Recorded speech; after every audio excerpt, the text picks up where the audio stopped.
Nung una, siya po ang inaakusahan, di ba? Ngayon, siya ang nag-aakusa. Yung unang, nung siya ang inaakusahan, ang sinasabi po ng kanyang abogado, prove it. Tama? Yun ang kanyang sinasabi, right? Yes, prove it. Anong mga bintang ninyo sa kliyente ko? Prove it. So ngayon, siya ang nag-aakusa. Anong sinasabi ng kabila? Prove it din. Tama? Oo naman. Di ba, Aaron? Di ba? Sa totoo lang, bilang...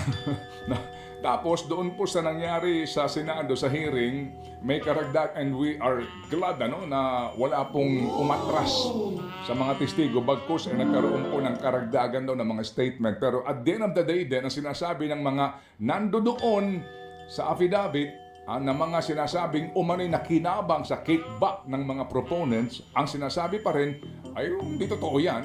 And at the end of the day, prove it. Ito ang ating kinasadlakan ngayon mga kapatid. Ano po?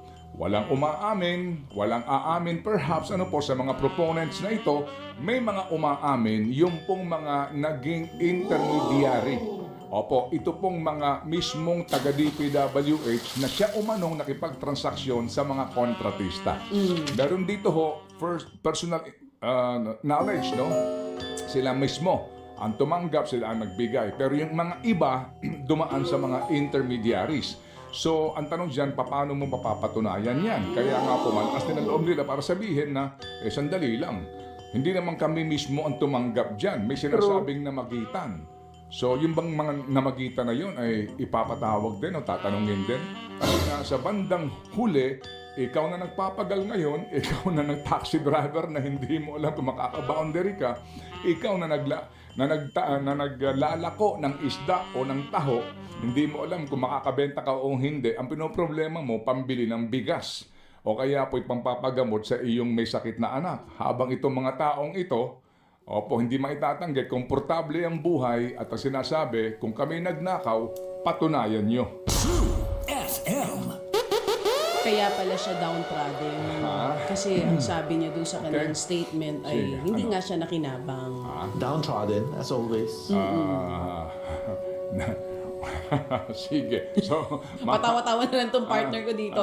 Kawawa naman kung ganong kalaki yung binabatong bilyong pisong halaga. Tapos sa pag-utusan lang at walang napakinabangan. ni Cinco. Ni Cinco ay wala siyang Naawa ako.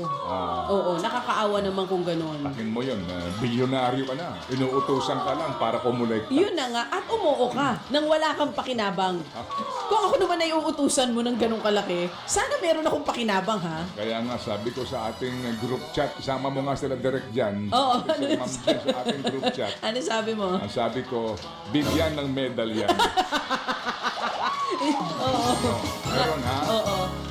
Oo. Bigyan ng parangal, Di ba, yung Kumbaga yung apo mo o yung anak mo, di ba, uuwi sa school, galing sa school. Oh, mami, meron akong medal for honesty. Ayan, kasi meron akong napulot, sinoli ko. O, di ba? Medal for honesty. Ayan. na para bang siya pa ang biktima. Okay?